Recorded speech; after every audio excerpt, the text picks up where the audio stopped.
Hi friends, welcome back to Just 3 Minutes channel. నా పేరు funny. So nominations list కోసం video చేస్తున్నాను. First time చూస్తున్న ఛానల్ సబ్స్క్రైబ్ చేసుకోండి, అలాగే వీడియో లైక్ చేయండి, షేర్ చేయండి, అలాగే నోటిఫికేషన్స్ అయితే ఆన్ చేసుకోండి. ఎందుకంటే ఈ నెక్స్ట్ 2 days నామినేషన్స్ చాలా ఇంట్రెస్టింగ్గా జరగడానికి చాలా హై ఛాన్సెస్ అయితే ఉన్నాయి.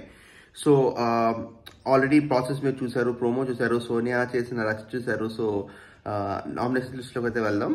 సో ఈసారి నాకు నామినేషన్ లిస్ట్ వేరే సోర్స్ నుంచి వచ్చింది. సో ఏమన్నా చేంజెస్ ఉంటే కనుక నేను అప్డేట్ చేస్తాను, బట్ ట్రై చేస్తాను. ఎందుకంటే నా ఒరిజినల్ సోర్స్ నుంచి ఇంకా రాలేదు, అండ్ ఇంకా నామినేషన్స్ కంప్లీట్ లిస్ట్ అయితే రాలేదు. సో ఇప్పటిదాకా ఎవరెవరిని నామినేట్ చేశారో అయితే నేను వీడియో చేస్తున్నాను.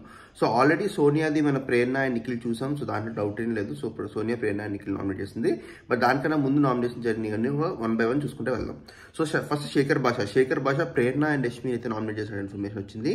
అది పెద్ద సర్ప్రైజింగ్ విషయం కూడా కాదు, ఎందుకంటే ఆల్రెడీ అంతకుముందు అక్కడ శేఖర్ భాష హౌస్లో ఉన్నప్పుడు కూడా వాళ్ళిద్దరిని కూడా నామినేట్ చేద్దాం అనుకున్నాడు.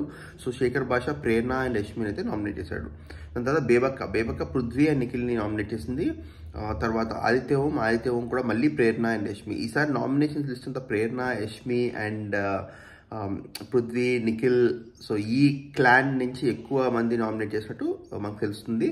సో ఆదిత్య ఓం, ప్రేరణ అండ్ యష్మిని అయితే నామినేట్ చేశాడు. అలాగే నైనిక, యష్మి అండ్ నబీల్ని నామినేట్ చేసింది. మణికంఠ, నబీల్ అండ్ నిఖిల్, అండ్ మళ్ళీ సోనియా అయితే మనకు already Prerana and Nikhil. So ఇది నామినేషన్ లిస్ట్. సో 99.9% మొత్తం ఈ గ్రూప్లో ఉన్న వాళ్ళు, అంటే నిఖిల్, ప్రేరణ, యష్మి, అంటే వీళ్ళు ముగ్గురు ఖచ్చితంగా నామినేషన్ లిస్ట్లో అయితే వచ్చారు. పృథ్వీ. సో వీళ్ళు నలుగురు నామినేషన్ లిస్ట్లో అయితే వస్తారు గ్యారంటీగా.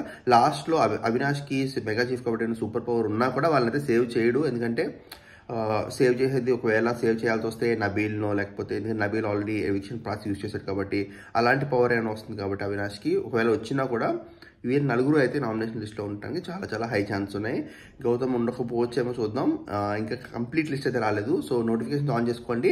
అండ్ ఆల్రెడీ చెప్పినట్టు ఈసారి వేరే సోర్స్ నుంచి వచ్చిన ఇన్ఫర్మేషన్. సో ఏమైనా తప్పు అయితే నన్ను క్షమించండి, బట్ నేను కొత్త ఇన్ఫర్మేషన్ వస్తే కనుక నేను ఇన్స్టాగ్రామ్ పేజ్లో పెడతాను, అండ్ మీకు తొందరగా ఇన్ఫర్మేషన్ ఇవ్వడానికి అయితే ట్రై చేస్తాను. సో అదే update. Thank you so much. Have a good day.